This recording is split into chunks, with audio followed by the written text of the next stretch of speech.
La Direction de santé publique de la Montérégie continue de publier les résultats sur l'enquête québécoise de la santé des jeunes du secondaire. Et voilà, dernièrement, il y a eu le chapitre sur l'alimentation, l'activité physique et le sommeil qui a été dévoilé. Et les données sont inquiétantes. On en parle avec le docteur Sébastien Bergeron, médecin conseil à la Direction de santé publique de la Montérégie.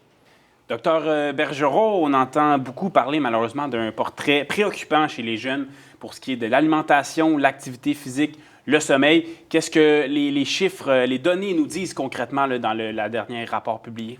Bien, en effet, la situation se détériore depuis la dernière enquête, donc 2016-2017. On voit vraiment qu'il y a des gros travaux à faire, je pense, de notre côté, mais aussi du côté des ados, des parents, des écoles, des municipalités pour justement faire sûr qu'on améliore tout ce qui est alimentation, activité physique et sommeil chez nos ados. Là. C'est quand même quelque chose de préoccupant actuellement, mais c'est quand même quelque chose sur lequel on a un pouvoir d'action. Oui, c'est ça. C'est réversible au moins, cette bonne nouvelle-là. Alimentation, on va commencer là. Statistiques alarmantes, notamment pour le nombre de fruits et légumes consommés. Tout à fait. Bien, ce qu'on voit, c'est qu'il y a à peu près le quart des jeunes en Montérégie qui mangent le nombre de fruits et de légumes recommandés par jour. Ça peut être explicable par plein de raisons. C'est sûr que les ados, ce n'est pas des grands gourmands de fruits et de légumes à la base. Puis c'est vrai que le prix alimentaire peut aussi influencer les choix que les parents font à l'épicerie. Et il y a aussi l'offre alimentaire à l'école ou à proximité des écoles qui peut faire en sorte que, on ne va pas choisir nécessairement des aliments sains. Puis ce qui frappe peut-être encore plus, c'est le nombre de jeunes qui ne déjeunent pas, qui arrivent, on le voit chez les enfants, là, mais on le voit aussi donc, chez les adolescents qui arrivent à l'école le ventre vide. Bien, c'est ça. Ça, c'est une donnée quand même assez préoccupante de notre côté. Il y a à peu près moins d'un jeune sur deux qui va déjeuner à tous les matins avant d'aller à l'école. Puis il y a quand même à peu près le quart des jeunes qui vont rien du tout manger avant de se présenter en cours. C'est à peu près 22 000 jeunes en Montérégie par jour qui vont arriver à l'école avec le ventre vide. Puis nous, notre préoccupation, c'est que quand on ne s'alimente pas pour déjeuner, ça peut avoir des répercussions pour tout le reste de la journée. Sur la santé physique des jeunes, notamment le niveau d'énergie, ça peut donner des maux de tête, des maux de cœur. Ça peut jouer aussi sur leur état mental, être un petit peu plus prompt, un peu plus à fleur de peau. Puis ça peut jouer également sur leurs apprentissages parce qu'un cerveau qui n'a pas mangé, qui n'a pas d'énergie, c'est un cerveau qui a de la difficulté à se concentrer. Puis à la fois des jeunes qui n'ont malheureusement pas les moyens de pouvoir déjeuner à la maison avant d'arriver à l'école, mais il y a aussi une partie de ces jeunes qui sont tout simplement négligents, là, qui ne vont déjeuner tout simplement parce que là, ça ne leur tente pas, malheureusement. Aussi, j'aimerais un petit mot, là, dans les statistiques, il y a 20 des jeunes qui consomment des boissons sucrées, mais il y a l'aspect des boissons énergisantes. C'est beaucoup dans l'actualité. Dernièrement, projet de loi là, ce mercredi qui est passé pour interdire les boissons énergisantes aux moins de 16 ans. C'est un enjeu aussi en Montérégie? Ce qu'on voyait dans la dernière enquête, donc 2022-2023, c'est qu'il y a à peu près le quart des jeunes qui vont en consommer régulièrement, là, des boissons énergisantes. C'est sûr que nous, du point de vue de la santé publique, ce qui nous inquiète avec les boissons énergisantes, c'est des boissons très sucrées, règle générale. Donc, ça peut entraîner différentes complications, là, surtout si on en prend régulièrement. Puis, il y a aussi beaucoup de caféine. Puis la caféine, c'est pas juste comme un café. Souvent, c'est des grandes quantités de caféine. Puis ça va s'additionner avec tout ce que va finir par manger et boire là, le jeune là, pendant la journée. Donc, s'il prend d'autres cafés, il prend du chocolat, il prend d'autres aliments. Puis cette accumulation-là de caféine qui peut être particulièrement dangereuse si ça monte trop haut ou si, par exemple, on prend certains médicaments qui sont déjà des stimulants pour le cœur.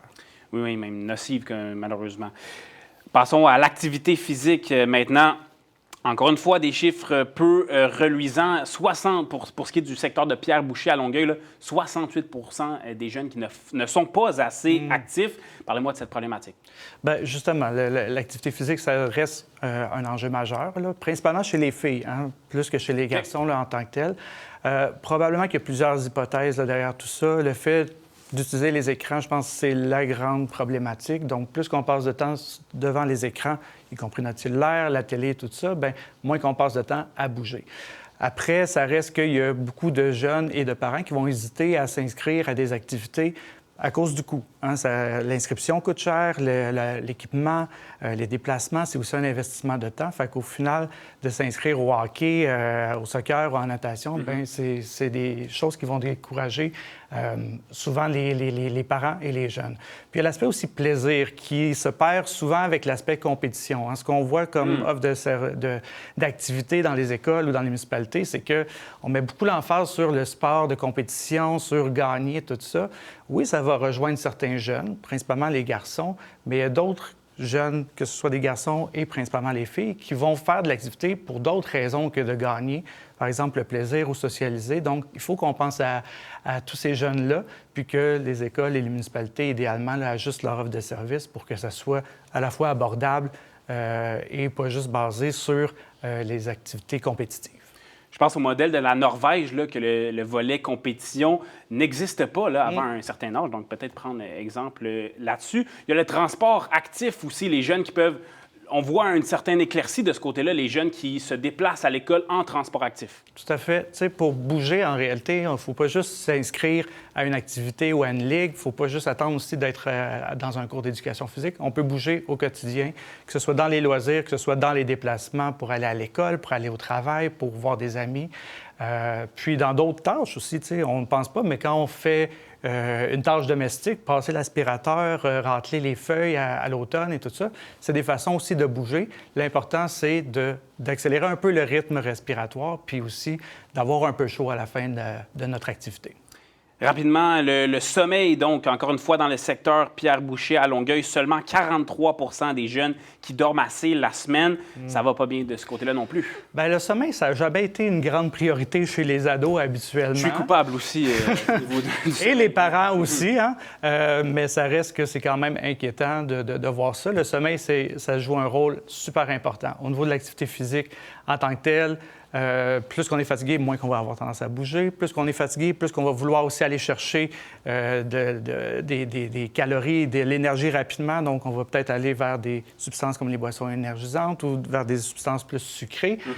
Puis ça peut avoir un impact sur notre niveau d'énergie, sur notre concentration, sur notre santé mentale. Bref, toutes ces habitudes de vie-là sont très imbriquées. Puis le sommeil, c'est vraiment une priorité là, à adresser. Là. On vient de parler de données, disons, plates. Avez-vous un message d'espoir pour terminer là, pour nos jeunes? Bien oui, nos données sont peut-être un peu préoccupantes actuellement, mais comme on l'a dit tantôt, c'est réversible. On a quand même des leviers pour agir là-dessus. Oui, il faut qu'on encourage les jeunes à changer leurs habitudes de vie, mais il faut aussi que les différents environnements, qu'on soit l'environnement familial, l'environnement scolaire, l'environnement communautaire, qu'on soit en mesure là, de faire notre part, puis de s'assurer qu'au final, bien, les environnements dans lesquels les jeunes évoluent, bien, ça leur permette de mieux s'alimenter, de bouger davantage, puis idéalement de mieux dormir. Et sensibiliser ces jeunes-là à ces enjeux-là. Docteur Sébastien Bergeron, vous êtes médecin conseil à la direction de santé publique de la Montérégie. Merci beaucoup. Bien, merci à vous. C'est complet pour l'émission. On se retrouve mardi prochain, 17h. Et n'oubliez pas qu'il y a également des rediffusions dans la soirée ainsi que le lendemain matin si vous avez manqué l'émission. C'était donc Info Rive-Sud. Je vous dis à la prochaine.